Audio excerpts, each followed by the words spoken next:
So what's up, y'all? I haven't done one of these in a while. Did this to help, a friend of mine. So it's about 1 o'clock in the morning in Minneapolis right now. I wanted to do this during a time when I would not be disturbed. So I want to give you a breakdown of what this is going to be real quick. It's going to take a little bit longer because I'm going to be stopping and going and stopping and going a little bit, doing commentary. This is for a cybersecurity interview, and this is for a company. Let me go ahead and look at it. I won't tell you the name of the company, but they are an AWS partner, trusted and compliant data protection for government agencies. They seem like they know about the IT landscape in government for the year 2025. Looks like the global cost of cybercrime is projected to reach $10.5 trillion by 2025. Excuse my damn allergies. And they're using AWS for scalability and resistance for effective disaster recovery. Anytime you're using, anytime you're in a situation where there's going to be, a lot of challenges as far as threat detection and things of that nature, especially with MSPs, they're going to need to really roll out some real robust cybersecurity measures. This company also uses veem. So if anybody knows about veem, it's a data backup software. I'm going to try to mute as much as I can because my allergies is real janky. What I'm looking here on this site is you're gonna hear me mute. I'll be muting from time to time. That way, I gotta hear me snuffleupagus. That they say global IT spending will hit $5.1 trillion in 2024. You could probably tell the website probably didn't get updated, which is up 8% from 2023. And over 60% of the governments will triple digital services, driving IT modernization through cloud automation and analytics. So if I don't have anything to say, I won't say anything. I've already come up with a pre-analysis for this brother for his second interview. This is a position that I believe I hooked him up with it. So, once again, showing y'all that, this is what I do. I really don't play around when it comes to this. So without further ado, I'm going to go ahead and break down, give it a full screen. We'll break down the audio. Not too bad. It is Monday, though. Now, this is a recording that was sent to me for my analysis. So what I try to do is try to edit it out. I try to edit out any specific data, any specific names. If I miss anything, I will go back and re-edit that piece if need be. So, Oh, yes. normal Mondays. Yes, of course. Most definitely. All right. So I'm Megan Bars. 18. And I'll be doing the interview today. Sure. Not a problem. Okay. So I just wanted to kind of quickly go over what we're going to be doing today, and then answer any questions that you had, and then I just had a couple technical questions and things like that. This is more of a meet and greet, move to the next stage kind of interview. Now I am going to tell y'all she's going to ramble a little bit, but we'll go through it. It's about a 30-minute interview. And I will do my post-mortem analysis at the end. So, all right. So for today, we're just going to kind of talk about your experience and things like that, and I'll go over the job and I can give you a little backstory of the company and things like that. And then if you have any questions, we can go over that. And then the next stage. So there'll be two more stages of the interview. So our hiring manager. I'll actually be meeting with him later on in this week. We'll be going over all of the different candidates that we've interviewed, and then kind of picking and choosing from there who goes to the next stage. And if you interview with me instead of him, he will do like a quick like 15 to 30-minute interview as well. And then the stage after that is a 1 hour like technical interview. So everything should be good to go. I did notice on your resume, on the application, you had marked that you would need a sponsorship for employment visa status, but you are a U.S. citizen, so I figured that was kind of a mishap. Yeah, I'm a U.S. Yeah, Okay. I'm a U.S. citizen. I miss. Oh yeah, we had to get he got that out the way real quick. No, we freedmen over here. Yeah, this ain't one of your Kamala Harris H-1B visa scams.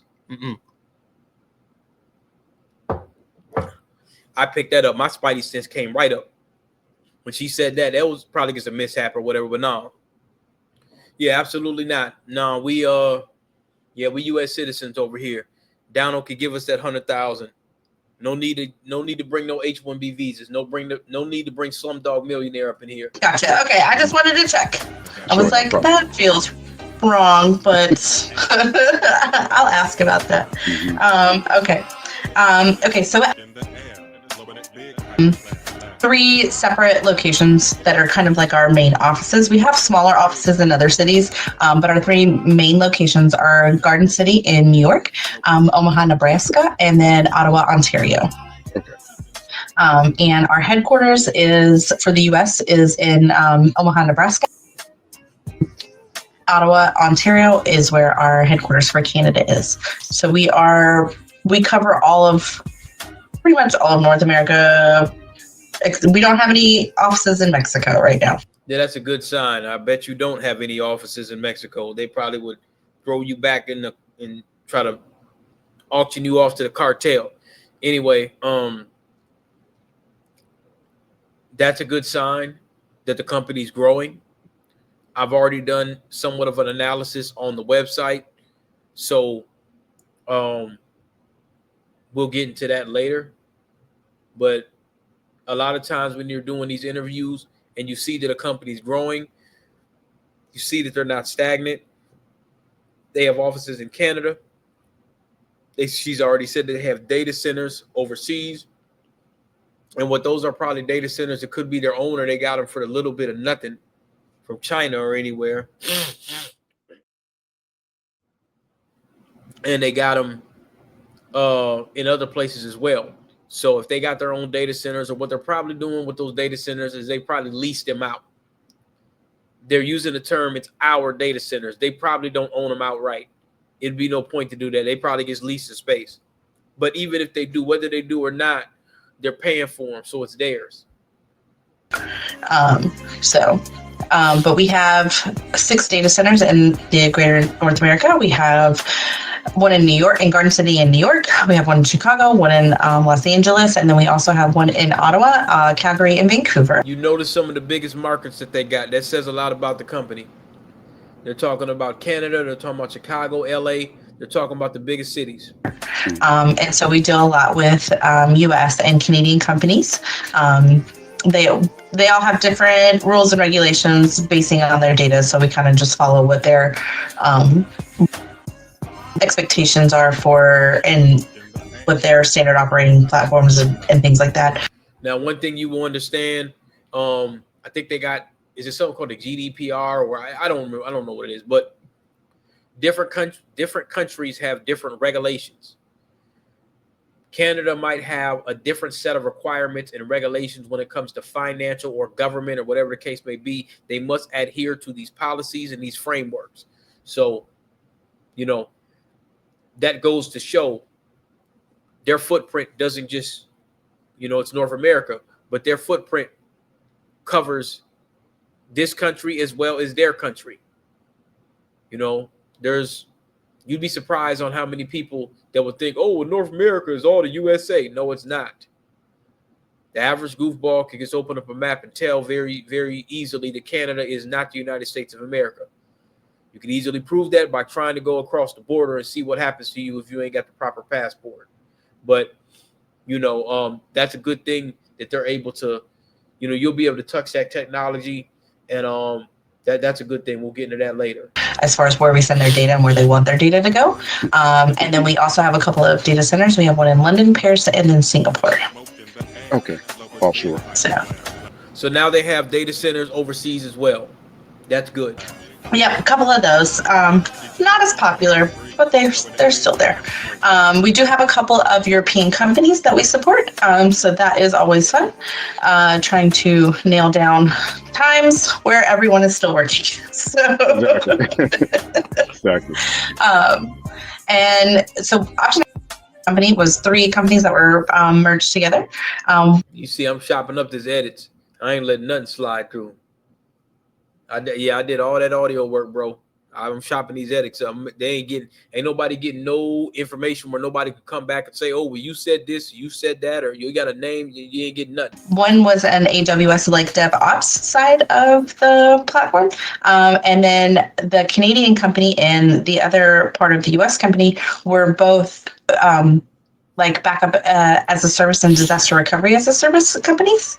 And so we have merged, and now we have a very large veem platform in Canada because of our Canadian company that was brought on with us. And we are building up the one in the US a little bit more. We also do virtual private hosting, where we can either create a cloud environment for clients, or we can host their equipment that they want to have, and essentially give them their own cloud environment with their own equipment. And we also do M365 backups through Veeam. We are mostly a Veeam shop. We do also dabble with Zerto. I'm not sure if you're familiar with that one or not.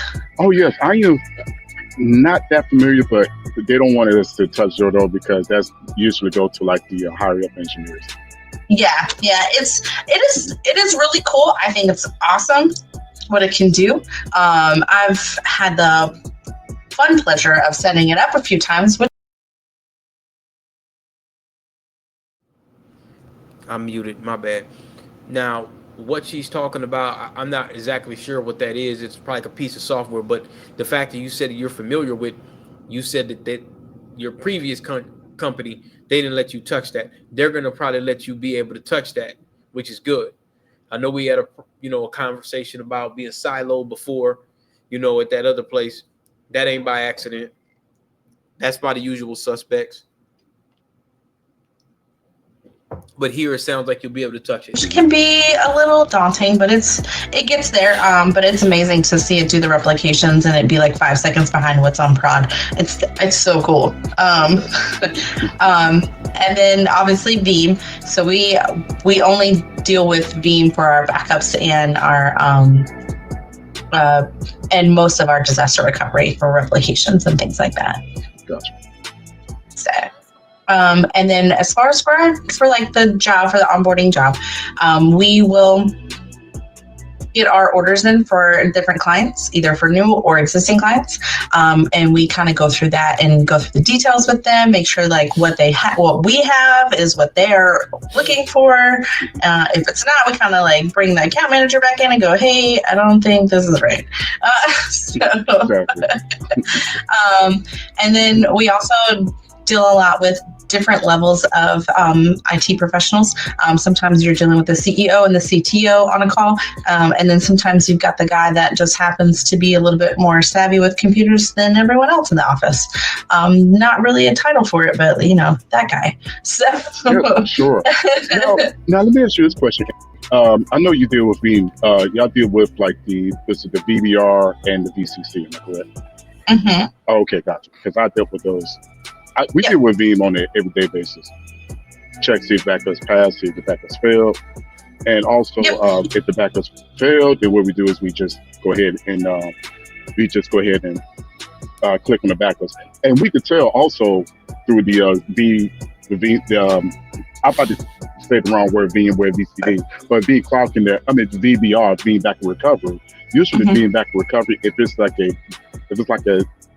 a backup failed, or if it's an outage in the data center, we will definitely know, because next thing you know, you have like 150 to 200 alerts at the same backups that actually failed. Yes. Yeah. Yes. Oh, yeah. So a lot of what we do is actually we will help the client get set up with their Veeam server. So we'll go in, kind of help them decide whether they need a proxy or if just what they have for their VBR is going to work, and then go in, get all the components connected, set up the jobs, make sure that their retention is set the way that they want it, and kind of go from there. And then for most of our clients, so they kind of troubleshoot. Now we provide assistance where we can, and we also do Veeam tickets for our clients, because a lot of times they'll take our licensing. So we are a Veeam license, a Veeam partner, and we provide licensing to our clients. So anytime if they're having an issue and they can't get it resolved and we can't get it resolved with them, we can go in and create a Veeam ticket on their behalf. And work with Veeam and the client as well to get the issue resolved. So we do that type of troubleshooting. This kind of sounds to me like it's break fix. I know that, because I heard a conversation before and they mentioned something about it not being an MSP, which might be a little bit better in your favor, to be quite honest, bro, because then you're not on the phones taking calls left and right. I'm not exactly sure what the environment was before in that regard. But I know just looking at your resume, looking at the certifications, looking at your forward progressiveness when it comes to moving from, the company you were at prior, you were doing some system administration as well. And, that place, they weren't valuing the acumen. If they're trying to pigeonhole you and they're trying to silo you, they didn't want to see you succeed over there at that last place. So this place here, from what I'm understanding, you're going to be doing a lot of monitoring and stuff like that. That's what it sounds like to me. I don't know. We currently are not a managed service provider. We are working on developing a team for that specifically. Most of our clients are. And that's where you come in right there. They're looking for somebody to become, they might even give you that department and allow you within their parameters to manage it how you see fit. And I know you could do it because you've done it before. So they don't even have that. So that's a plus. That's something that they should consider. They come in, if they know a lot about Veeam, we kind of just hand them what they need for connection for the Veeam Cloud Connect and the licensing and things, and they go about their day. Or if they want space in our data center, we do that as well. And we even provide S3 buckets as well. Okay. So they provide S3 buckets. So you're familiar with that. So that should also be a plus. That should be something that they consider. You're certified in both AWS and Azure. So we do a lot of that. And then we also have clients who, on occasion, want that managed service. We have a few, and we have a tech support team. So they're the first line of defense. And they kind of do like the basic troubleshooting and things like that. And then depending on who was the initial person to set it up or who has the most expertise in whatever the issue is that they're working on, our team acts as kind of like tier 2, tier 3 for troubleshooting stuff. Okay, so you're basically going to be doing, like she mentioned, something to onboarding. You're tier 2, you're tier 3. Just going through what I've heard so far, you could run laps around this woman. I'm not trying to disparage her, but I'm just going off of what I heard so far. And in my experience, like I say, I've been doing this a while, so I can kind of listen to people talk and kind of see where they're at. And we ain't even got to the PowerShell part. We going to get to that because I heard that too. You can run laps around her, but, this is going to be the person that's going to probably make a decision on whether, you're the fit. And then the next couple, things is going to be interviews for technical stuff. So we'll go on. So it's not our first job duty, but we do try to help out where we can. Yeah, I thought about that. I said, yeah, and actually you have that experience. You really do have that experience. especially with tech support. And then we also have an internal team for our Veeam servers that manage our Veeam servers, keep them up to date, do all the updates for us and things like that. And we have an internal virtualization team and an internal networking team. And then on occasion, with some clients, depending on their setup, we may pull someone from each one of those teams to aid in the additional setup that they need. So it just depends on what's going on and what they've ordered, kind of thing. Okay, gotcha.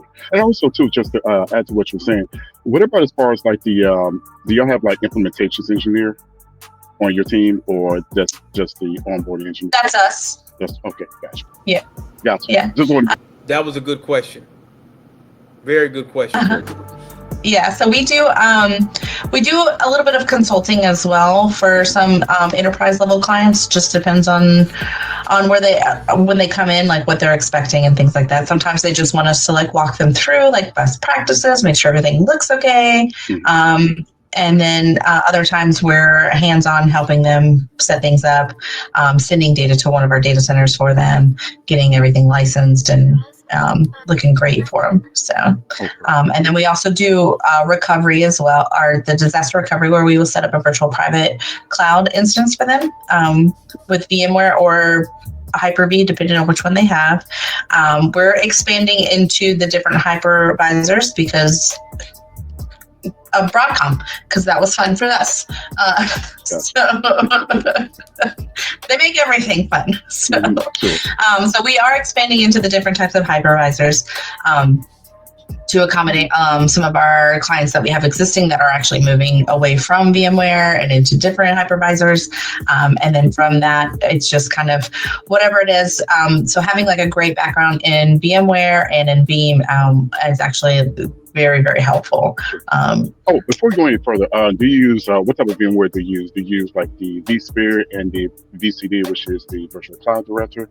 Do you use those two? Okay, we use that a lot. Yes, we do. It is very similar to the regular vCenter for the clients, with a whole bunch of added stuff.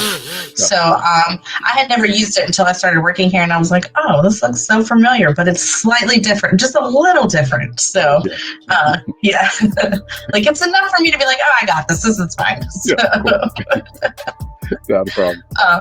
We also do M365 backups through Veeam. So we have a couple of different locations where we can do those backups and send the data or the client's M365 environment backups over. So that is another thing that we do. Other than that, it's pretty steady work. It tends to get a little bit busier towards the end of quarters and then towards the end of like people's fiscal year. So usually around like September and now fiscal year. I want everybody that's listening to this to understand what I'm saying when she's saying fiscal year. There's different quarters. So even where I'm at right now, September, it starts September starts getting around busy as hell. So they want to get a lot of their spending done between September, October, November, and then cut it off in December. The holidays are coming in. Let me mute it up.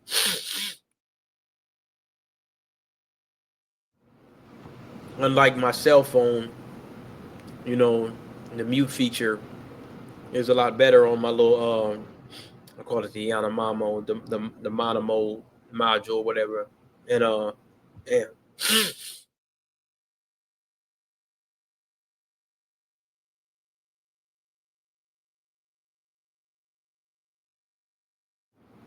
Yeah, y'all don't want to hear all that. Allergy season, man. So those times are times where, they want to get their budget through. So some people would say it's best to start applying towards the middle of the year. There's jobs that are opening up around September and October. Sometimes they want to get their final hires in around September, October, November. Well, it's September 21st right now, and you're interviewing. So what she's saying is right. I'm seeing it where I'm at right now. I'm on the ball right now. I'm keeping my options open. The direction of things going on, where I'm at, Like I say, I'm looking at some people right now, and I go with the highest bidder. So there you go. December are kind of like our busiest months, where everybody's spending that budget money and getting services signed up. So that usually is fun. But other than that, I mean, it's pretty relaxed. We do a lot of knowledge sharing between the team. So there's about 8 of us. I want to say 7 of us are in Canada, and then I am in the U.S., based out of the U.S. So 7 is in Canada, and she's based in the U.S. So this position, what she's not telling you, she's probably going to start moving on. They're either getting more clients or they are bringing on another person where she's probably going to be training you. So just keep that in mind. I suspect she could be training you. Either she's moving on and she's getting promoted, or she's cross-training with other people and they're getting more clients. Anytime there's an opening, there's 2 reasons there's an opening in America. They're getting more business and they're getting more clients, or somebody didn't like their damn job and got up out of there because there was some BS going on, or there's some, dissatisfaction. Somebody got canned, whatever. There's 2 reasons why a job opens in America. Either they got more clients or more business, or that person is about to move around, voluntarily or involuntarily. So, this might be a good thing. I'm getting a good feeling. I'm getting a good feeling about this, but we'll see. US. So it's most everyone is on Eastern Standard Time, and then a couple of us are on Central or Pacific. So. Oh, okay. So y'all use basically we call it knowledge-based articles, which is KB articles. If there's something like a change, them doing knowledge sharing, that's very important. You want to be in an environment where people are constantly sharing knowledge. That's why I made that video where I was talking about I don't need to be sitting behind a desk is giving people laptops. That's not who I am. That's something I did in my early 20s. I'm doing it currently right now because that's what's cracking for me. And the pay ain't bad at all. But when I start getting emails about other stuff, I start seeing what's happening. Like I told y'all about the interview with Fargo. That vendor, they chose for a cheaper vendor. That's probably what happened. They went with a different vendor because it was cheaper. You know what I'm saying? Because they could have went with me. But they chose a different agency because it was cheaper. That's the cost of doing business. I understand that. So you want to be with a place that is going to share knowledge. And with a company like this that's a little smaller than your typical very, very large companies, I seen the pay rate. They're going from 70 to 90. Before I get into that later, before I give my appraisal, I want to say, man, you always want to give a range. If that range is from 75 to 90, if you do get an offer and they're talking about giving you an offer, bro, and the range I seen is from 70 something to 90, tell them you want 83 to 90. That's the same range they gave you. I think there was a new federal law that came out a few years ago where they were saying that, companies now got to kind of give a range on their website of what they pay, and they should. I think that's transparency. They should have been forced to do that a long damn time ago so people ain't wasting their time. If you don't like the range and you look at the website, you're like, oh, I don't like that range. But a lot of times these places, they want to hide stuff, so they don't give the range. But it's being a standard practice right now where they're giving people the range. If they give you a range, or we already seen what the range was. The position paid I think they said it was 75 to 90, or it was like 80 to 90 or something like that. Tell them 83 to 90. That way you get what you want. They want to pay up to 90. I believe you have the qualifications. I believe you can run circles around these jokers. So, but knowledge transfer is very important, man. You want to be in a place where they're sharing knowledge. And a lot of these companies, I will tell you this, when you start getting to like very, very large companies, folks can skate by where you have, in my opinion, a lot of suspected race soldiers or confirmed race soldiers to be at work, where what they'll do is when it comes to black folks, they'll expect you to do something or have you do something and won't give you the proper knowledge because they want you to fail, which is actually a demonically insane standard practice of doing work.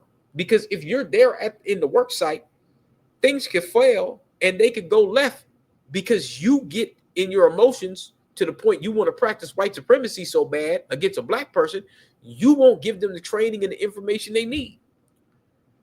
So the company really can't foster any good development if you're not giving this information. And so a lot of times y'all will wonder, like, well, why won't they give? Why wouldn't they foster and give that information? That's how sick that religion is, because you'll have somebody that will not properly train you, and you'll get somebody that don't know a damn thing that'll come in, and they'll just be blind and present and get the information right off the rip. And you'll be looking like, well, man, why did they tell me that? Because you're an employee just like them, and we're all here to act constructively to get the job done. You would think they would give you that information, but sometimes they don't. So, that we don't know anything about. We just, we just write an article and go through the step-by-step process of how to progress with any type of troubleshooting issue. So that way, when it comes to customer calls, yes. Yes, we are, because we are 3 different companies that have been brought together, we are in the process. So they were merged. So this was several different companies that probably got bought out. They might have came together. I'm not really sure how that acquisition works, but somebody probably gave them an offer they can't refuse. It was probably a bigger company to get swapped them under one umbrella.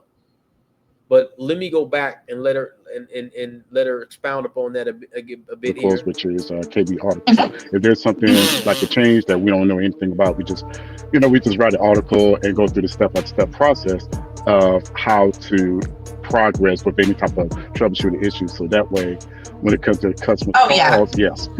Yes, we are, because we are 3 different companies that have been brought together, we are in the process of kind of merging all of the different ways that we were doing things into like one great way, which is sometimes it's okay. But let me go back one more time. She says sometimes it's okay. So what she's not telling you right there is she doesn't really like the way that the acquisition is going. They're trying to get to a standardized process, so they're going to bring you in on that too. I'm just telling you that. She wanted to say something without saying something. Let's back up a little bit. So you got to read between the lines. Or Pacific. So. Oh, okay. So y'all use basically we call it knowledge-based articles, which is KB articles. If there's something. I don't know if they're using ServiceNow. Maybe they're not big enough to use ServiceNow. They probably got another ticketing system like Avani or probably something else. Like a change that we don't know anything about. We just write an article and go through the step-by-step process of how to progress with any type of troubleshooting issues. So that way, when it comes to customer calls, this gives you an opportunity. I was going to wait to my post-mortem analysis. This gives you an opportunity for the next interview, and I want to just say this while it's on my mind because I'm doing a live interview, a live analysis. You want to expound on that on the next interview. Start talking about the knowledge base and stuff, because this right here is a pain point. She didn't say it was a pain point, but I could see the way that she answered this question. It's an issue. And where there's chaos, there's opportunity. Yes. Yes, we are, because we are 3 different companies that have been brought together, we are in the process of kind of merging all of the different ways that we. All right, merging all of the different ways, which means they probably you got one company, and it's not just a knowledge base where it's just all just article upon article, and then it's just there. Knowledge acquisition, and remember when I was telling you that story, I was telling you guys that story about Cargill, where I was sitting there doing, they called it a help desk position. It wasn't, but it was really like a business analyst position, but I didn't know what that was in thought. I thought that I'm just interviewing people on how to use stuff. It was a knowledge acquisition transfer where I was gathering requirements. See, I didn't know that term back in 2014. I always talk about this story all the time of how stupid I was, where I did not take that as a in my mind, I was like, oh, I don't want to work there. I don't want to do that because it ain't too technical. One of the dumbest decisions I made in my career. Knowledge transfer, gathering requirements. You get sitting down talking to people, interviewing how to do their job. They don't want to give you the information. You take whatever you can. You see what I'm saying? And so that was really a business analyst position, and I didn't know it. So a lot of times when you have different companies like that, you have either old employees, they could be coming and going, or they just have a bullshit knowledge base like Remedy, one of the worst in the world. And you got to extract those articles. And some of those articles are old. Some of that stuff you don't even use anymore. But you got to update the files. You got to update the database. Like how people up here in Minnesota was talking about, hey, man, it's the Jim Crow North. I said, nah, let's update the files. This is the Dred Scott North. This is the Dred Scott North. We're not in the world of Jim Crow no more. This is Dred Scott now. You see what I'm saying? Anyway, that's a good pointer for you. You want to expound upon that. We're doing things into like one great way, which is sometimes it's okay. A great way. She said, sometimes it's okay. So she didn't really want to say that somebody's not doing something correct. There needs to be a better way. That's where you need to expound upon. That next interview, knock them in the head about the knowledge base. Ask about 2 or 3 questions about the knowledge base as well. Like I tell people, ask a question you know ain't nobody else gonna ask. But we do have our own like little communication channels and things like that. And then that's probably going to be Slack. That's going to be WebEx or Microsoft Teams. She's not going to say that in an interview. I guarantee it's going to be Teams. It's probably Slack. It's going to be Teams, Slack, or it's going to be WebEx or something like that. A lot of troubleshooting and like, oh, hey, I saw this the other day, got to looking at it, worked with Veeam. This was the fix for it. So if it pops up, here you go. Or I've seen this like 5 or 6 times now. Mm-hmm. And so, but we do a lot of knowledge sharing. And then a lot of the team, if they're the expert in that, they'll go and write the how-to document, like how to set their certain things up. And we try to keep it to where everybody can be informed as much as possible. We do trainings. So I've done a couple of trainings with some of our US based entities for the Canadian teams, like, okay, hey, this is how we do it in the US. And then like I'll go and I'll get the Canadian ones and I'll be like, this is how we do it in Canada. That way, if anybody goes on like a vacation or anything like that, we're pretty much covered. Like somebody else can step in and take over a client call or something if that person is on leave. So that way we can keep the ball. Yeah, we can keep the ball moving with the clients, and the clients are sitting there for a week and a half going, what's going on, guys? So yes. Now, it was something that I remember. It was a call from a customer that we received. Mm-hmm. If I'm not mistaken, I know y'all not a managed service provider. I know y'all not a managed service provider at MSP, but they say like a 2 terabyte or 4 terabyte hard drive. Mm-hmm. And I think they wanted to add the storage. I think they wanted to add the storage to it. Did you receive any customers that had the send like the hard drives to you, like to put data in it or anything like that? So we do offer some seating options. So if we have clients that have like a large, like some of their backups can be like 50 terabytes total. So in the honestly, it's like a best judgment thing.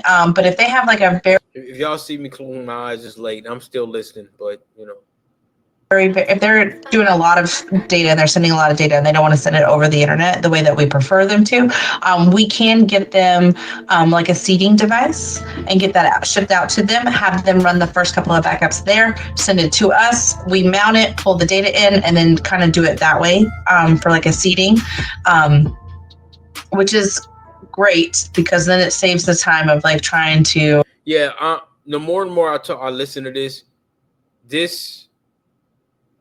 is a lot of onboarding, and then you're going to be doing a little bit of break fix, maybe helping out the teams wherever you can.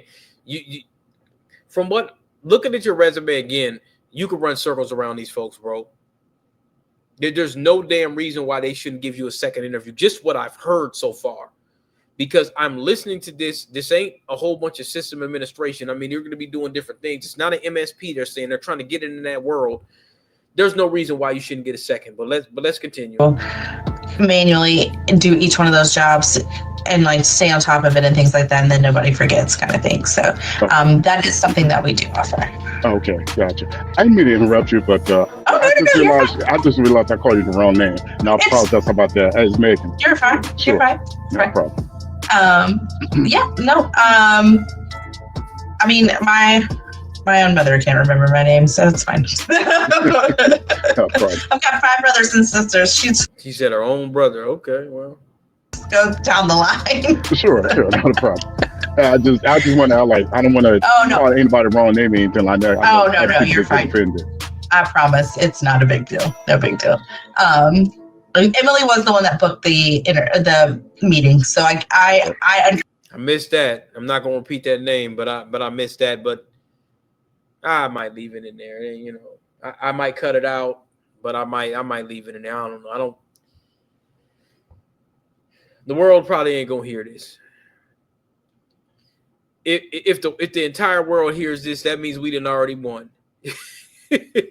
Yeah, we ain't gotta work no more, bro. If the world hears this, if it gets that big, we ain't gotta work no more anyway. Understand. Now, if you would have called me like Susan, I've been like, hold on, wait a second, what is this?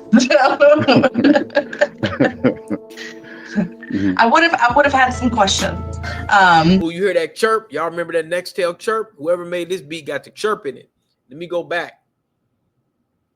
Now, if you would have called me like Susan, I've been like, hold on, wait a second, what is this? Not Susan. Uh-oh. I would have had some questions. But yeah, I heard that chirp again. I just had to say it, man. I throw a cold little backdrop, a little background on my beats when I'm doing this. Man, there ain't no tech nigga on the internet doing shit like me. I'm just going to talk my own SHI. I be throwing production behind my beats. It ain't got to be all that happy-go-lucky stuff, man. I throw straight trap beats behind these damn interviews. First time I heard the chirp, it was on that Juicy J. Juice got pills. Juice, you know, that 3-6 Mafia, not the Unbreakables, but the one Most Known Unknown. Some of the album wasn't that great, but you know. That's kind of it. We do stay pretty busy. Like I said, Q4 is usually our busiest month, our busiest time. Everybody wants to get everything in before the new year and their new budgets and all of those things. And then Q1 is actually Q4 is busy, and then she ain't lying about that. Again, we talk about that again. Q4 is busy. Like where I'm at right now, it just started to get busy to where I'm not dealing with these problems where I'm just kind of sitting around not doing anything. It's so busy to the point where the team that's putting together the assets, they don't even have enough help. And they should have hired somebody weeks ago. And now they're being overwhelmed because they want to be damn cheap. Q1 is also kind of almost as busy as Q4 for us. So at that whole time around Christmas, you know. Some companies ramp up right after them holidays when you're done eating your Thanksgiving turkey and you're done ringing Nimrod's bell. That's a bar. When you're done with that, just get back to work. It's pretty lull and dud, and then all of a sudden, like we ramp right back up. So like we do get little like sparing breaks and things. We also do a lot of. We highly encourage like continuing education and certification. There you go. Now you got to ask your continuous education and certification. Now, I think on my first or second book, I don't remember. I don't recall. I'm pulling the Jeff Sessions right now. CPE, continuous, what they call it? Continuous CPE, continuous something education. You could use those for college credits sometimes. College right now, I don't even know what to say. But anyway, the last company you said you were at, they were trying to silo you. So I want my listeners to think about this. Damn, I'm sorry. continuous education doesn't always necessarily mean a certification. You might have somebody at your job that really genuinely wants to show you some stuff. That's continuous education. Let's not get caught up in the buildings. What did Neely Fuller teach us? The university. Life is an experience. He taught us that the university, why do they call it a university? Because it's in the universe. So anything here in this universe on this earthly plane, you can learn. You don't need a piece of paperwork every 5 minutes. You see what I'm saying? So yeah, it's nice to have the paperwork, but do you have the actual experience? I don't really have any recent certifications. I'm gonna be honest with y'all. And I've made it this far. And folks is tuning in to seeing what I got to say. And they emailing me all the time. I ain't trained nobody in technical stuff in forever. Yet I got 5 to 10 people emailing me every week asking me, man, I'm trying to get a job. All right, do this. Send me your resume. Let me throw it in brother chat. Let me use the template I got and let me get you somewhere. You see what I'm saying? So I haven't took an exam in forever. So I use brother chat. I use these tools and I try to help y'all get this bag. You know, so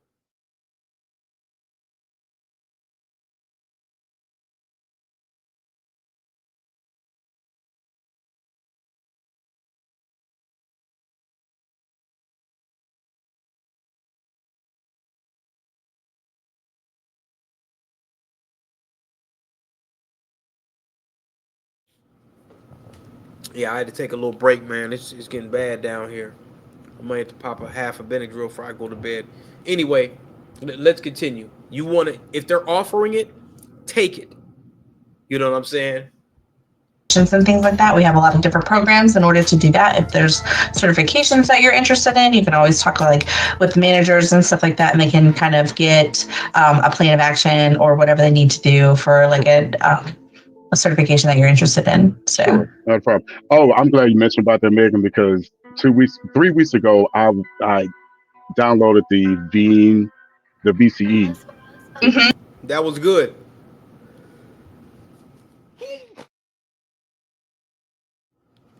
Y'all work with me. I'm sorry. I'm so sorry, man. It's bad. This ragweed ain't no joke. You're letting her know that you're downloading the VCE. You're still practicing. You're still learning. And if they're offering you that stuff, Kubernetes.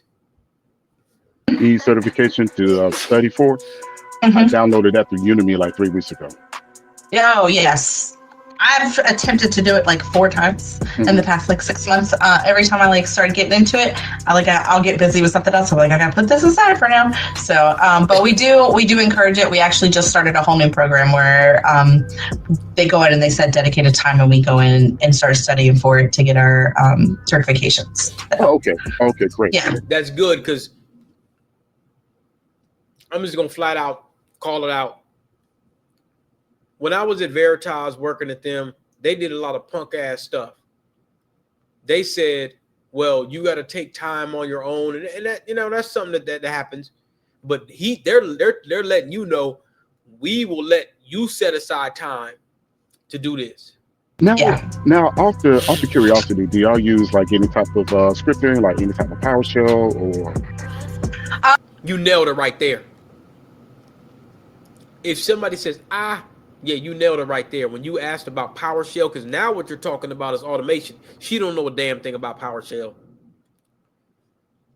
Cat got your tongue. No, you took a holy grail nail to her tongue. You put the nail to the mountain lion. You know what I'm saying? She didn't know what to do with that. If something calls for it, 100%. Okay, gotcha.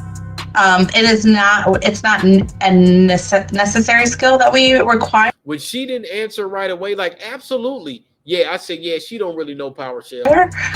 But if you have that skill, it's perfect. We do have a couple of members on the team who love writing scripts. All right, expound on that, bro. If you're intermediate, I don't give a damn how much talent you got on PowerShell. You know more than I do. I've been in this game a lot longer than you, and I don't know a damn thing about PowerShell. Yeah, use that in the next interview, bro. That's a gem. That was a killer question, because I never thought to ask that in the interview because I really didn't know it. A lot of people don't like using PowerShell. They just want to deal with Python so they can just write little Linux scripts and stuff like that. Man, yeah. And one thing I can tell you too, I think you got that certification. I'm gonna have to look again. I think you got the Linux cert. I'm not sure. Let me know if you, when you hear this back, I'm gonna upload this real fast, bro. Let me know if you don't have the Linux certification. I think you do. You know, ask about Linux too, because you know they might use that on the back end. I am not one of those people. I'm one of those people that I took the scripting classes, and if it didn't come out perfect the first time, I got super frustrated and I hated it. I was not a scripting person. I can read them and then go, oh, I see what it's doing. Okay, this is cool. But as far as writing them, I get too excited and I want to put too many things in there, and then it doesn't work and it breaks. Yeah, you're putting too many things in there. No, it's not that you're not putting too many things in there. You just don't know it.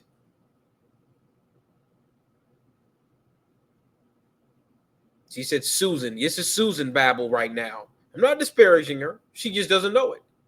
By definition of self-admission, you know, she doesn't know it. She doesn't want to say that. I'll play that back just so y'all can hear it. She doesn't know it. She said, well, I know, I see what it does. If you don't know what to do with it, then you don't know it. It's like if you get, well,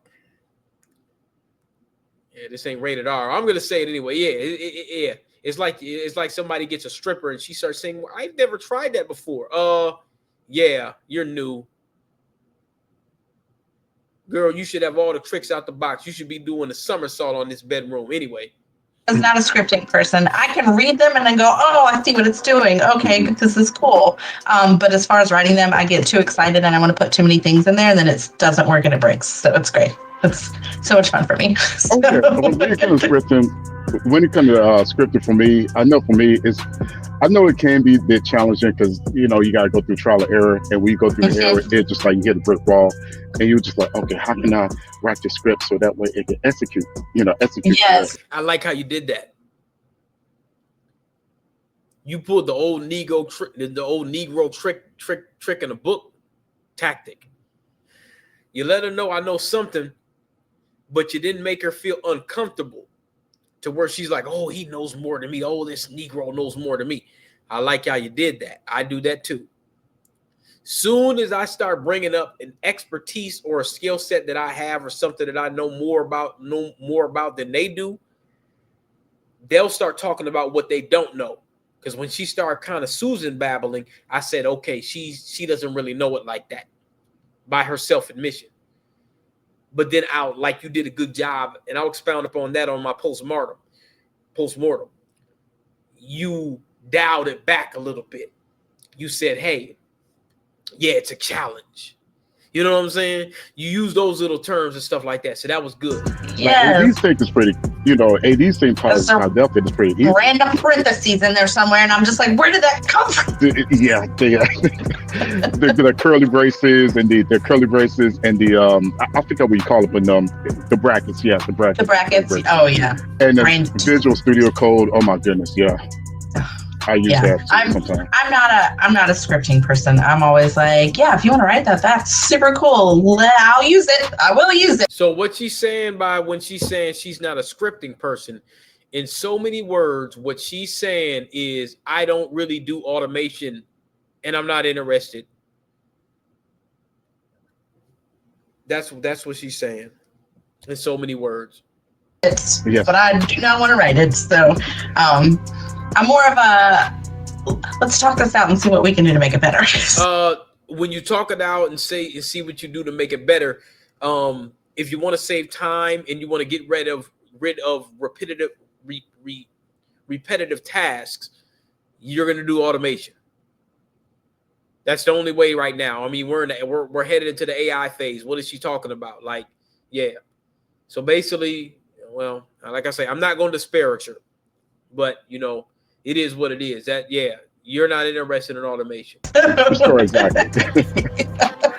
Now, okay. go ahead. No, go ahead. I'm about to ask. And I'm glad you started to ask her more questions because she talks a lot. So I'm just getting you ready, brother.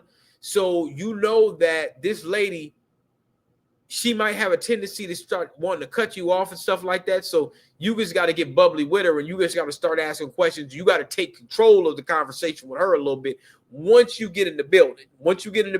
Now as she goes, just let her have her little, well, I just want to talk, and I just want to just keep on talking and talking and talking, because it's supposed to be a two-way street. And I'm not saying that she's undermining your conversation, but she's excited to talk. You see what I'm saying? She gets excited to talk. So just keep that in mind. For your organization, did y'all? I know back. I know recently. Did y'all deal with any type of ransomware attacks? Good question. That's a good cybersecurity question. Personally have not had any ransomware attacks on us. We have had a couple of clients that have gotten ransomware. Mm-hmm. And so because they do their backups and things like that, depending on how they do their backups, we're able to get them restored. We assist in helping them get back up and running and things like that. So. Oh, okay. Yeah, can we use, because I remember when we did the, I ran into like ransomware, like for example, Black Suit. Black Suit was one of the ransomware first I noticed. Good gym, brother. Real good gym to bring up Black Suit. I don't know what the hell that is. I ain't been following along. I think I don't know, I might have tapped out to even care. But that was a good thing to say. You ran into that so you could really expound upon, you know. And so here's what they're gonna do. They're gonna ask you about your last position. Speak nothing but positive into it. Speak good energy into it. Don't tell them about all the bullshit in the silo and how to pigeon toe it. You got to treat it like the brother that was in that movie Silo. That's why I bring that up. Bring a lot of movie analogies. That movie, that Apple TV Silo, how Common was moving. You got to move like Common. You got to move like Common Sense and Silo and Apple TV. But let y'all figure that out.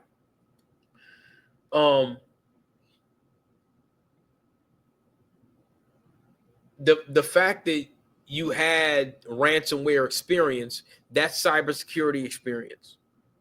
A lot of times people don't know how to put that on their resume. Vulnerability mitigation and stuff like that.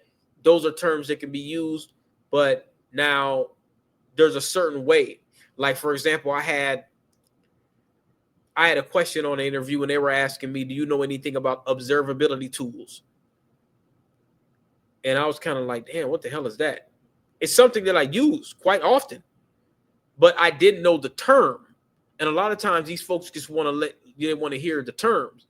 So they're like, oh, Splunk. I said, oh yeah, I use that. Apogee, all that, so then I started talking about that. But that was a good point. Very good point. And the first thing I noticed is when I deal with the server management and look to the left-hand side, look at the icons, it can be either the icons are missing or the net framework. You have to reinstall your net framework and it failed. And then so you got to call. So you gave her an example. You said net framework. So you gave an example that you have direct experience. You're not just guessing your way through it.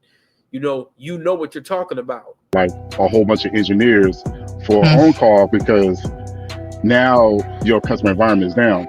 So what we do, we had to check the backups on the veem backup. And next thing you know, we look at the veem backup. Next thing you know, we saw like a malware. We saw the malware similar to the left-hand side. And it was just like really interesting to see.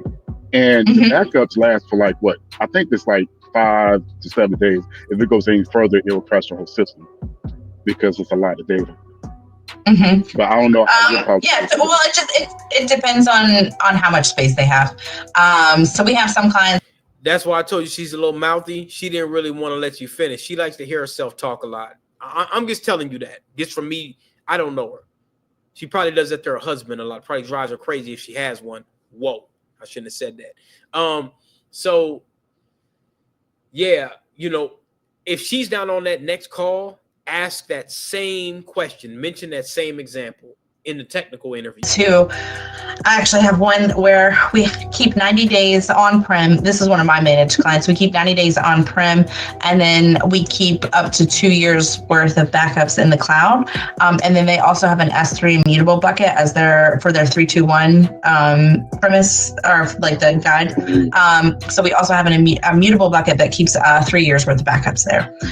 So just depends on what she's talking about. Retention. For my young listeners, well, what is she talking about? Archiving and retention periods.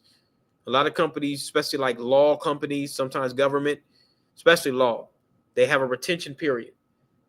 That's when I'll start talking about the policies, government policy, standards, laws, requirements.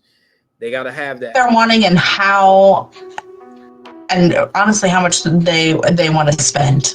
Because, once you start adding like multiple locations and things like that, most of the storage is pretty cheap, but it starts to get pricey after a certain amount of like retention and things. Oh, okay. So, gotcha. Yeah. No.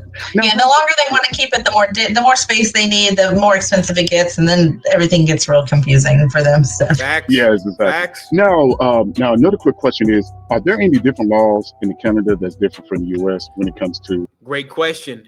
I think that's that GDPR stuff I was talking about. Great question. Yes. Okay. Good. Yep. So they have, Canada has a lot of data locality laws.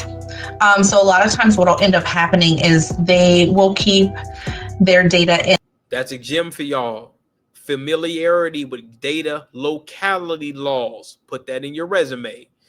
If you're familiar with that, if you worked at an MSP or if you worked at anywhere in that regard, dealing with intercontinental, or I say international, not intercontinental necessarily. North America is a continent. Intercontinental laws and policies and things of that nature. Put that in your resume if you have that experience. And well, most of our Canadian clients will keep all of their data in Canada at one of our data centers. Oh, okay. Yeah. So on occasion, if they have to have like certain bylaws and things like that written into their company's infrastructure, if they can send it somewhere else. But most of the time it has to stay in Canada. So we do have all of like the US side and the Canadian side, they're all separated. Accessible via VPN and different things. But like US customers can send their stuff to Canada, but most Canadian companies will keep their data in Canada. Oh, okay, gotcha. And I know the offshore, I understand, when it comes to offshore candidates, that the ones that you mentioned about the countries, I know that sometimes, the latency travel through the wire is kind of, a little bit more latency, but also y'all, since y'all use AWS, y'all use CloudFront to catch the data. Well, we use Wasabi and Backblaze. Oh, okay. I never heard of this company before.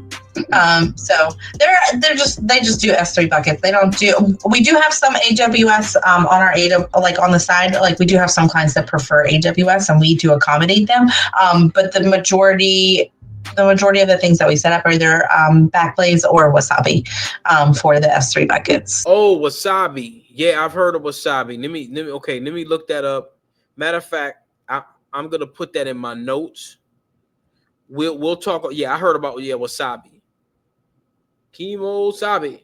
Yeah, I heard of Wasabi before. We'll talk about that later. So they're pretty simple. They're a lot easier than AWS. I will say that to set up. So so it sounds like a lot of data connector points and stuff. And once you set them up, they're set up. So, man, I ain't gonna lie, bro. I probably should apply for this joint, but like I say, you got them S3 buckets, you got the veem. I just don't got the experience for this. This looks like a company, man, that they ain't going nowhere. They ain't going nowhere, man. It looks like it's real good, but we'll continue. A couple clicks and you're done. With the AWS, I'm always like, I feel like you did that wrong. Gotcha. Because AWS is going to require all kinds of secret keys and all this kind of stuff here. Probably. Now let me ask you this, Megan. What is the most Oh, I slacked on that one, didn't I? I slacked on that one. We'll let it ride. What is the most challenging I would say some challenging things that you. This is a good one.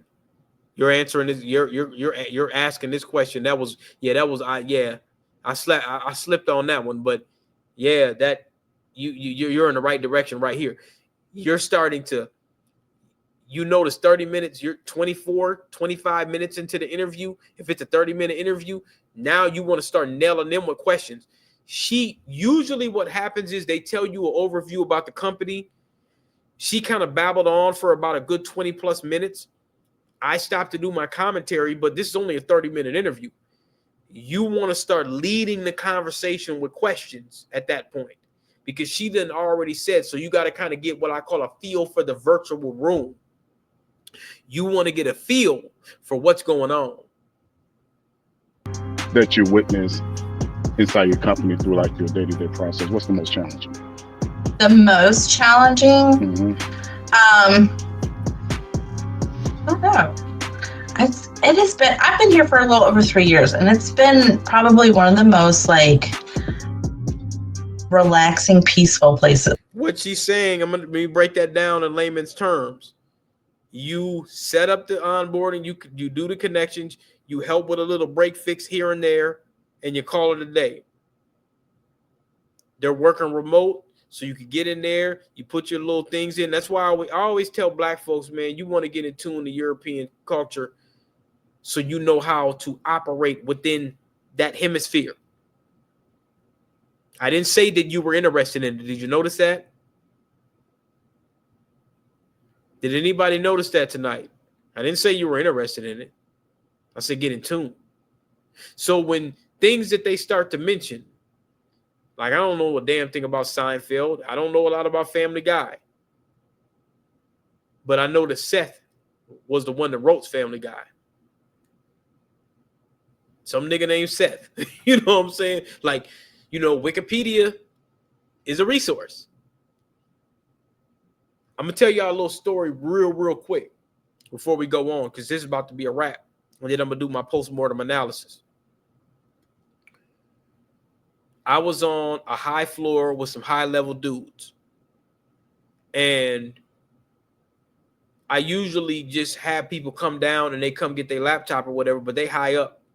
So they probably want it delivered. And I didn't really like getting around. I kind of sitting there and then just doing my thing and then just going back, throwing my headphones on. I'm not talking to everybody all the time. Sometimes that's not a plus. They say you won't make it up if you do that. I ain't tripping. But this particular day, I said, yeah, I'll bring it up to you. And I sat down with that dude, or didn't sit down, but I had a conversation with him for about a good 20-something minutes. Found out the man owned a coffee shop in St. Paul. Found out that his ancestors come from Ireland, or not Ireland, I think, was it Scotland or Ireland? So, you know what I do? I start digging into Bravehearts. Oh, he was loving that. Because now we have a mutual connection. He's like, yeah, this is a brother, but he understands something here. So I start asking him. I said, that's one of my favorite movies. I said, I like Mel Gibson in there because he was a revolutionary. He stood for his people. Oh, he got turned. He said, yeah. He said, that was in Scotland, but yeah. I said, well, he was like, well, my people are Irish or whatever. I said, well, would you have an Irish descent? Your folks from Ireland.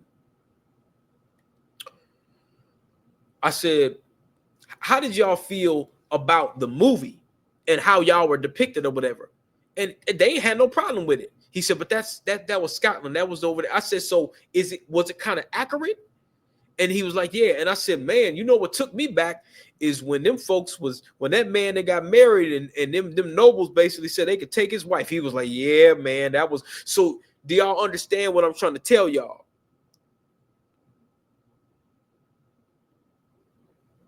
When you get up in them offices and you get high up in the air and you're having conversations, you don't always got to bring up no boys in the hood or nothing like that. You ain't got to bring, you ain't even got to talk about politics, none of that. I looked around that damn room and I knew what room I was in. I seen something in that room that has some kind of a shamrock or something. You know, I seen something, and I start asking as I was giving him his computer and I was talking to him. I'm breaking the ice since I'm here. You know why I did that? Because I had an idea of where I wanted to go in some of those departments, and he might know somebody. So I left an impression. And I wasn't doing a bunch of skinning and grinning when I was up in there. You understand? I wasn't doing a bunch of tap dancing and skinning and grinning when I was up in there. But we held a common ground because I knew something. And you know what he told me? He says, next time you in St. Paul, you look me up. You dig? So next time I'm in St. Paul, and I remember what that name of that coffee shop, I'm going to go up in there and I'm going to say, yeah, Bob sent me. Let me get 2 coffees here. Throw him a tip. You're dealing with some $1 million people, man. When you get around some folks like that, you ain't even got to say anything about money because they understand what don't need to be explained. You see what I'm saying? I'm giving y'all young people some experience that I'm talking about here. So, you know, might be worth it. I mean, I say that, but we do occasionally have like our little snags and things like that. But the most challenging I think that I have found is kind of just making like the time management, because I get, but that's for me personally, because I will get completely pain point right there. Write that down. Time management. You could go into all different arenas with that. That's a pain point. Write that down for the next interview. Like self-involved into a client's stuff, and I'll be like, oh wait, we're going too deep. And that's me, because I'm always like, yeah, let's get everything backed up, let's get it running. And I'll end up going a little too deep into other people's environments than I should be. So, but I mean, I've been here for a little, like 3.5 years, I think. So it's great. I started doing remote work, and during COVID, I was actually working for a hospital. So this is one of those, remember when I was telling y'all, see, I don't just be talking, man. I told y'all a couple weeks ago or a week ago, wherever the hell it was, I told y'all a lot of these cybersecurity kind of focused companies, a lot of them are remote first. Because they know that if you do your job remote and they hire the right people, you ain't got to be in no damn building. You could be, this is portable. You could be anywhere in the damn world. Anywhere. And furthermore, the really, really sharp people, you don't have to see them to get the work done, which defeats the very purpose of the lie and the myth that you got to be in office in order to get something done. That's not true. Unless you're in a data center or something. Or if you're doing like what I do, then yeah.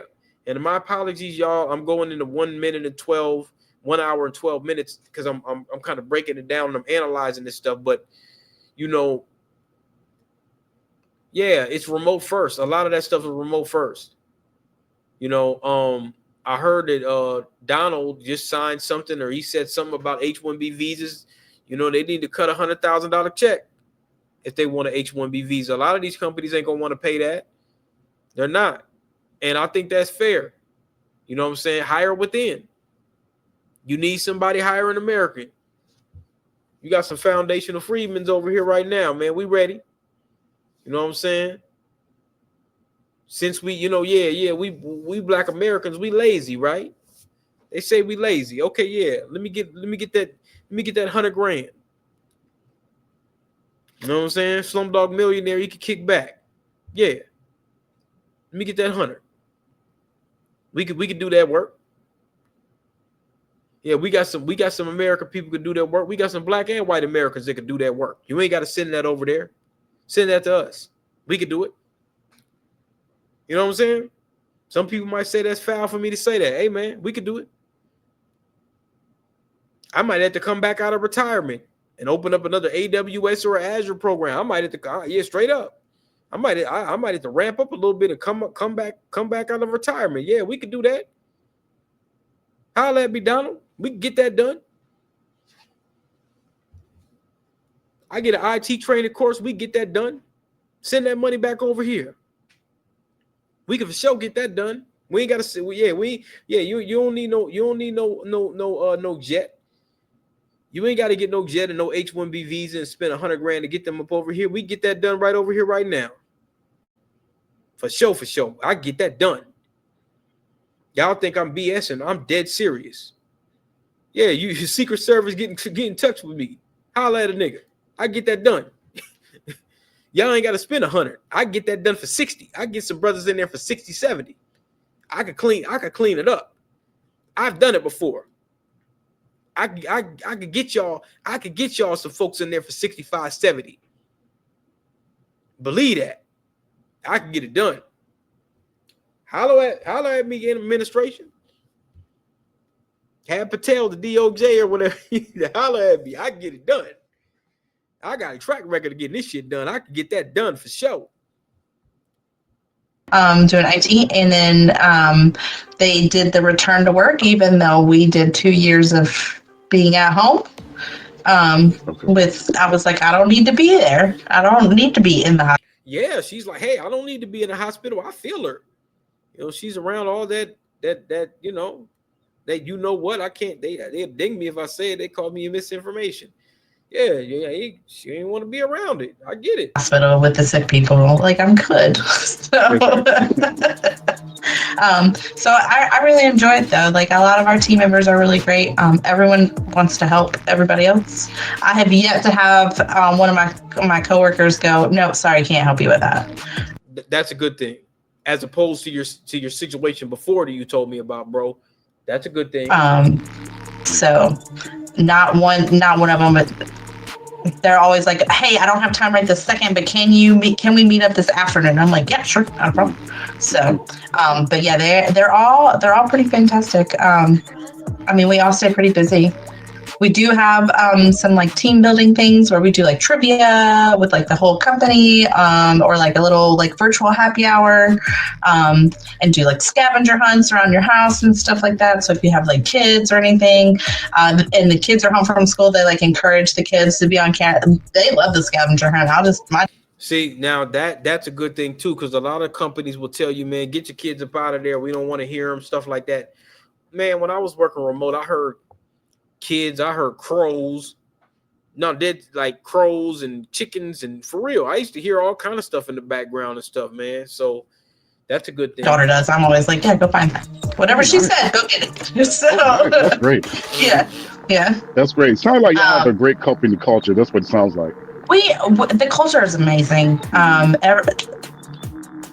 Our HR department is like pretty fantastic about putting things on and making sure like we all feel welcome and comfortable. So this culture is a big part of like our what's the word? I can't remember. Yes. I'm like, hold on. I apologize. I went out this weekend to the Renaissance Fair, and it was outdoors, and took my allergy medicine. However, it apparently... Man, everybody got allergy problems. I'm not the only one, man. I'll be feeling so bad because people got to sit there here and snuffle us if I ain't got Benadryl. It has not helped me at all. So whatever was growing, the allergy medicine that I took was just like, yeah, no, it's fine. We're still going to give you a sinus infection. Have fun. So, wow. Do you have problems? Are you in Omaha or? I am in Arkansas. So okay. Now, this is what I was going to talk about towards the post-mortem analysis. Y'all are Southerners, so you have some common ground. So you have some common understandings, and you don't have to necessarily explain it to each other. You see what I'm saying? That's a good thing too, that you could kind of connect on and things of that nature. Yeah, so it's hot right now. Mm-hmm. And it was cold for a little while. Everything died, and then it all came right back. So it's been great. Oh, usually when you catch it, we're going to catch the same thing as well. So we're going to get the higher temperatures. Like right now, it's like 74, 75 in Raleigh, North Carolina. Oh, we're in the 90s this week. I want to tell you something that I noticed when she said she was in Arkansas, and then when you mentioned Carolina, notice how that drawl starts to come out a little bit. I want to ask anybody, hey, bro, did you notice that? that southern drawl start coming out. She start getting more comfortable. Okay. We're going to hit it. Yeah, we're going to get that too. Yeah. You'll get it. You'll get it later. Don't worry. Don't worry. But I was like 93 yesterday, and I was just like, it's too hot for September. So not a problem. Yes. Now, go ahead. You about to say something? Go ahead. Oh, I did have 2 little technical questions. Sure. Okay. That I want. Now, she just wanted to just lead into some real basic technical questions, man, which you passed with flying colors. Yes. So Veeam actually has 3 different types of backups that you can do. One of them is reverse incremental. The other 2 are forward incremental and then a forever forward. Can you tell me the difference between a forever forward and a forward incremental? Oh, this is a good one. The forward incremental, if I'm not mistaken, forward incremental is not a full backup. It is the changes that is the changes from that full backup. It's not a full backup, but it's like a backup from the last change that was made. And what was the other one? What was the other one that you mentioned? So it was forever forward and then forward incremental. Okay, forever forward will actually back up. Incremental backups. Whenever there's any type of change in the environment, it forever back up the changes that's going on to the environment. Okay. All right. And then if you're troubleshooting a networking issue, like specifically for a port, like you can't get to something and you. Now this one right here, I say expound upon that a little bit more. Networking is always a pain in the ass. I've never liked it, but it's essential. And I'm going to tell you more about that in a second. Suspected as the port. What type of troubleshooting steps would you take for that? If you can't get to a certain type of troubleshooting, the first thing I would do is I would do like Now remember, we always start with layer 1. That's one thing I remember. Layer 1, number 1, layer 1. config /r on the command line. Just check the porting issue. Check to see what port. If there any issues with port. But first, I forgot to mention before I do that. You just had to go use ping. Yeah, ping, IP config, Ping to the network. See if you're receiving ping. Then after that, just do the IP config /r. Or you do the next step. Gotcha. Awesome. All right. Those are the only 2 questions that I had. I do have to run here in just a second. I've got to go get on a client call. So as you see, she's saying I got a client call, so I'm pretty busy. The next interview you're gonna have probably is gonna be anywhere between 30 to 45 minutes, perhaps even an hour. The manager, the next person is probably gonna have a little bit more time to kind of rock out with you. I guess the last question I have for you is there any questions that you have with the resume? Is there anything that will prevent me from getting this position? That was a good question. I use that all the time. I don't have any questions on your resume. It was very, very well written and easy for me to understand. So that I very good. Very, very good. So she's saying that she's being honest. So anybody else, like remember them recruiters with, I don't want to put their name out there, but I'm going to say Hex Systems. I'm going to say Hex Systems, Hell Systems, whatever. Yeah, they was on some BS. Your resume is very well written. She said that for herself. This is a cybersecurity firm. It's in no comparison to other than them little janky ass firms that was talking that smack, where they had that suspected tether that you said, I'll leave that alone. But those were the words you gave me. But yeah, there ain't nothing wrong with your resume, bro. I was very appreciative of that. Sure, no problem. Anytime. They like reading resume. I'm telling you, when these folks, when they get your resume, man, and it looks like something that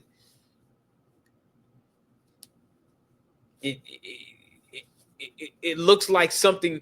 It looks like something from an immigration office bathroom. Should I have said that? Well, yeah. When it sounds like something from an immigration office bathroom, they don't like that, man. They just be like, man, I don't even want to read this stuff. He might be good, but I don't even want to read this. but when they get something easy, they appreciate that. I've read some and I'm just like, what am I reading? See? No, but I did enjoy it. See, was I lying? I don't remember that part. It was very. Sure, no problem. It was very, very. Second, I've got to go get on a client call. So, I guess the last question I have for you is there any questions that you have with the resume? Is there anything that will prevent me from getting this position? I don't have any questions on your resume. It was very, very well written and easy for me to understand. So that I was very appreciative of that. Sure, no problem. Anytime. I've read some and I'm just like, what am I reading? Exactly. No, but I did enjoy it. It was very. That set you apart, bro. That set you apart.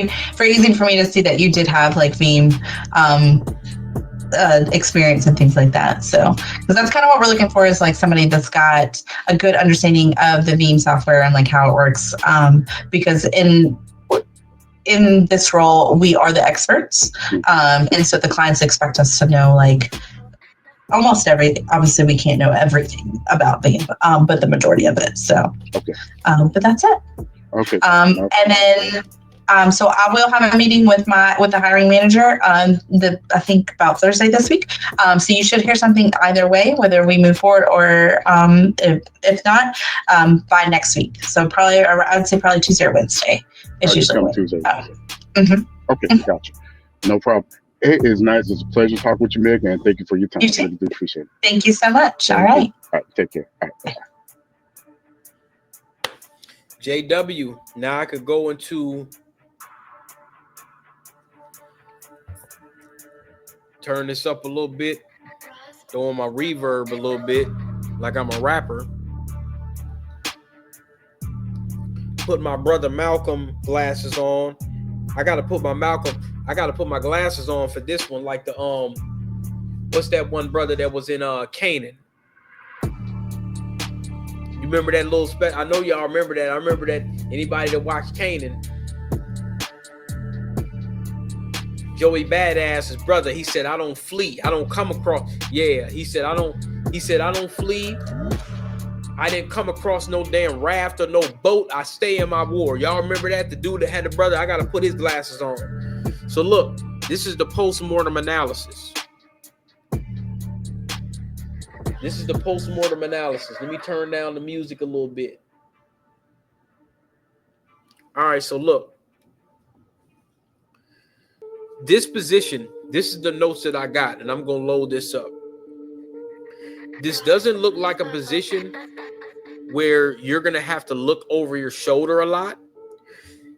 They're going to look at your expertise. They're going to show you their program, and they're going to tell you what needs to be done, and you're going to do it, and you're probably going to be able to do it with no problem at all. None. That's what I think, personally. Get a little closer.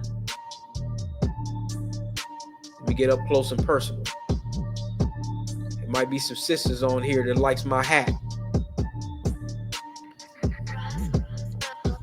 So they're not looking to handhold, which is good because you're not looking for that either.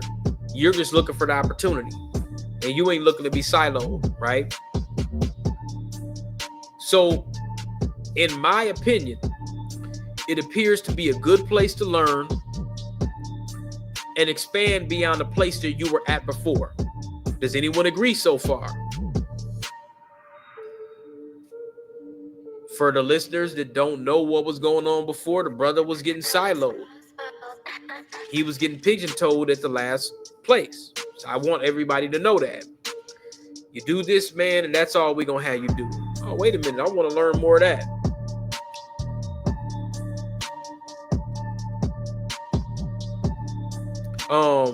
We talked about Q4, which is typically busy. They're looking to get somebody in and have them ramp up, and you're not going to have no problems with that. I can just tell. You're not going to have no issues with that, bro. They're not going to tell you this. I'm going to tell you this. They looking to have somebody up in that joint in October. They're going to move fast. This ain't gonna be no late December hire. No. They're gonna look to schedule these interviews and get folks in October. You could expect, if they get you in for the second interview, you could expect getting an offer in mid to late October at the maximum. This ain't they're not gonna hold off on January. Like a lot of financial institutions, they be BSing and shucking and jiving around, and then now you don't hear nothing back to them till mid-January. No. I don't believe that. As I said, the certifications is good. You could get all your certifications and experience here. I'm gonna get ready to ask about a DevOps. They mentioned something on their website about DevOps. Turn down the music just a little bit.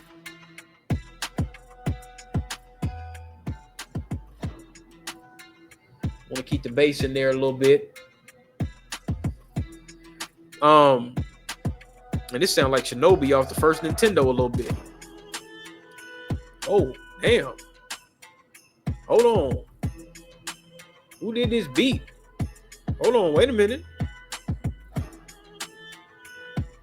Was this Roosevelt Productions? Shout out. Y'all need to go follow him and subscribe. Roosevelt Production. He killing it. He got the Slumdog Millionaire trap music going on. So, you got her on that PowerShell.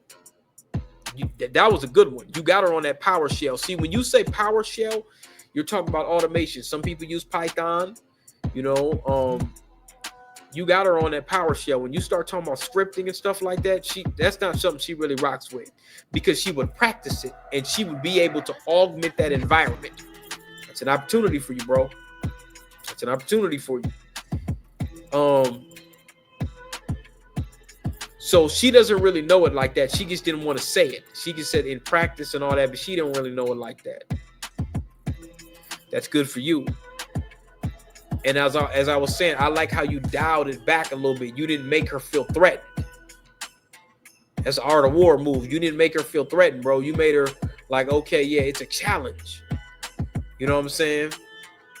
So you hit them with well, I'm not making her feel like, well, this Negro knows more than me.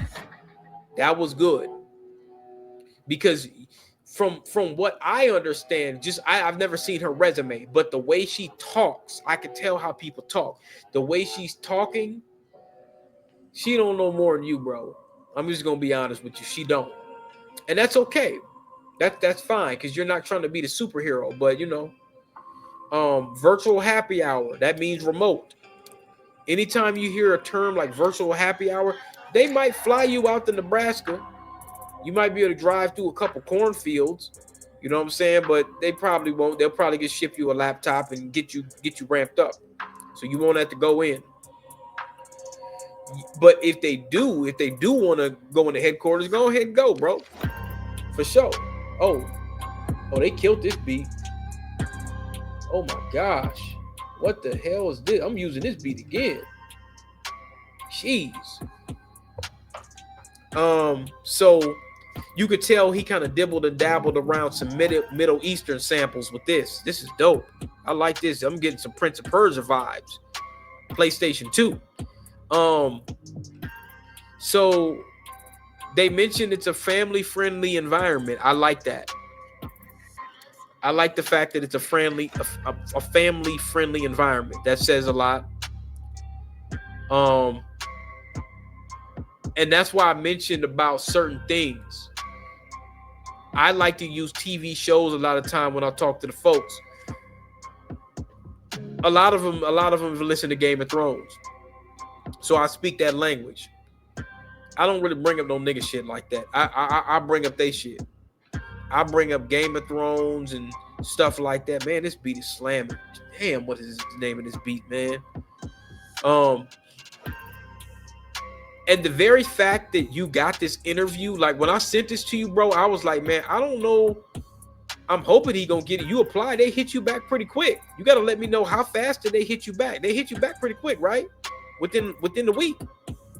So it's super competitive out here. So the very fact that you got that interview, man, they like, okay, he got Veeam, he got VMware, you got Citrix.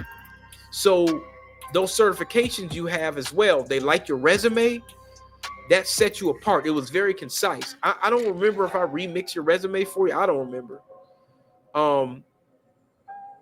And one thing I noticed, like I say, she talked a lot, but that could be because she's passionate. She kind of likes to cut people off a little bit. So keep that in mind. You know, if you're training her, keep that in mind. I also mentioned that y'all connected as Southerners. Because I don't know if anybody else has noticed this on this interview.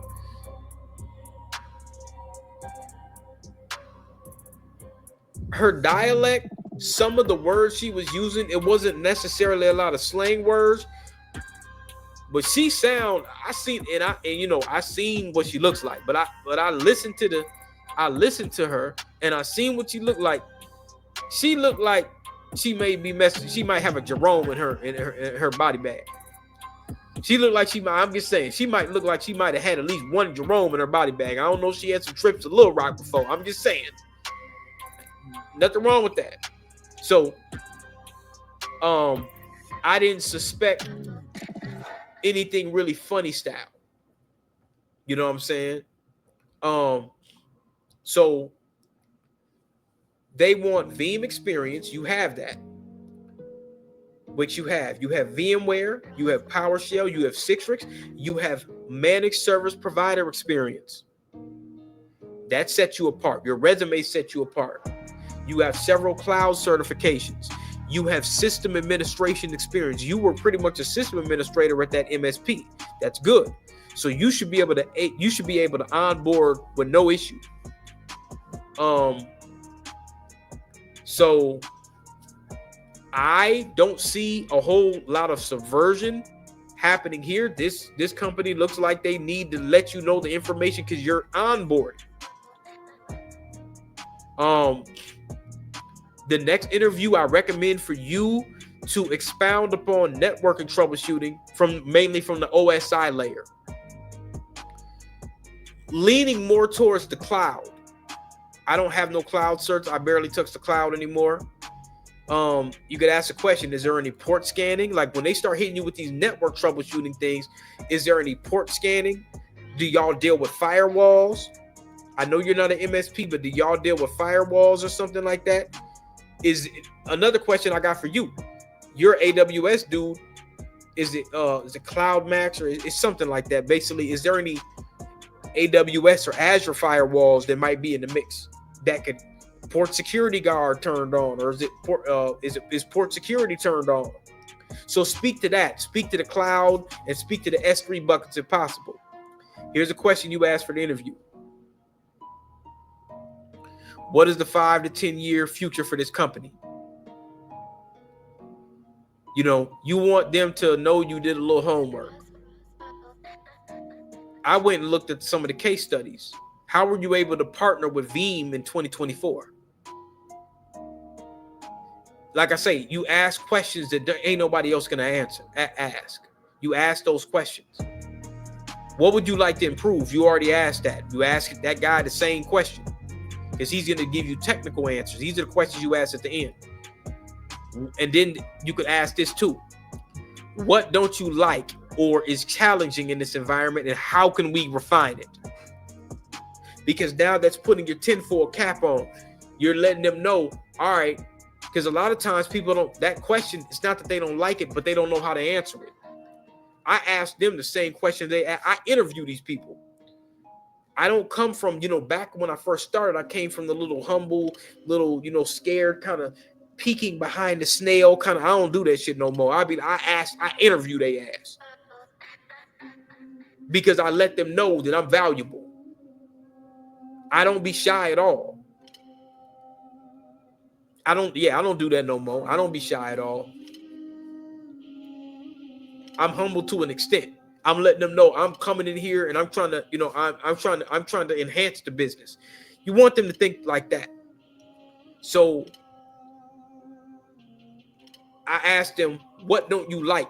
9 times out of 10, they're not going to say too many bad things about the company. They're going to talk about the process. Like when she tripped up and she was getting ready to say something, she was getting ready to say what she didn't like, but she knew that wouldn't be a good thing. So she started talking about processes that need to be handled from a challenging standpoint. Damn, they done killed it again. This dude killing it. Yeah, he listened to that old Aladdin, that old genie in the lamp shit. Man. So how can we refine it? What is your expectations of ramping up within 30 days,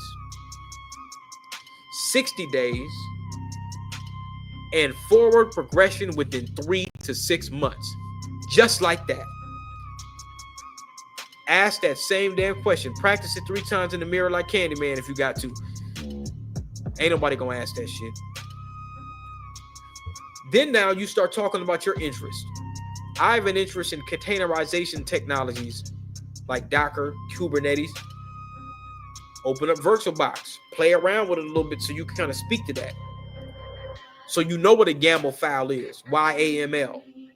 You dig? Look up the Kubernetes certification. You know what I'm saying? Because they got DevOps to say, hey, you know, so you say, hey, I have an interest in containerization technologies. Do you use Docker or Kubernetes for backend infrastructure? The reason why I tell you to ask that is because they got a website and they mentioned DevOps. Next question. And this is kind of a lot of questions here, but you could mix those questions up in between the conversation, and that moves the interview forward. So while you're talking about technologies and they're asking you, you know, when you're towards the middle of the interview, the 15-minute mark, you hit them with a couple of these questions. And then when they start asking you if you have any other further questions, you nail them with 3 more of these right here towards the end. So you know, that way you're making it focal. The next question you ask, I looked at your case study for the New York State Office of General Services. I seen how you got that contract. Can you speak to that? If he doesn't really know much about it, he's going to say this right here. That's a good question, which means he don't know nothing about it. He don't really know that much about it, and he's going to say that's a good question. And when you say that's a good question, when somebody's asking you a question, that means you don't know it. And you don't want to say you don't know it. You just say that that's a good question. But you're really saying I don't know it. And then lastly, is there anything expressed in my resume or qualifications that would not qualify me for this position? That's the final question you ask. But then you could ask the next, what are the next steps? I'm very excited to hear more about this company and move forward. What are the next steps? So you let them know you're interested. What I just gave y'all, anybody that's within the sound of my voice, that's the code. I just gave you the Dr. Francis Cress Weldon Code of Conduct of interview fucking questions. You're not going to have no questions when you ask them in that framework, and you can kind of mix it around how you want. You can mix it however you want to mix it. But I'm telling you, now, I'm going to tell you one more thing for you to look at. Look at the case studies. Look at certain things that other people may not look at. And you ask them questions. If they mention something about the companies they work with, if they bring up any companies or contracts or any partnerships that they work with, make sure that you are familiar with some of the case studies. And be prepared for him to nail you with a bunch of networking questions. And you give them examples. That's how you do it. I'm pretty sure y'all got all the information you need from this. And you take every single interview that you do just like this. Like I say, this is a long session, but I'm quite sure this is the analysis you need. I think y'all are going to be good.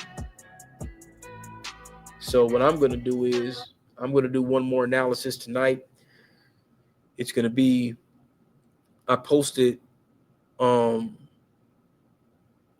I posted a video where I use some image off Brother Chat. I had Brother Chat create an image for me, and it was with Spawn and Violator. So I might do one analysis on that, and then I'm gonna call it a night.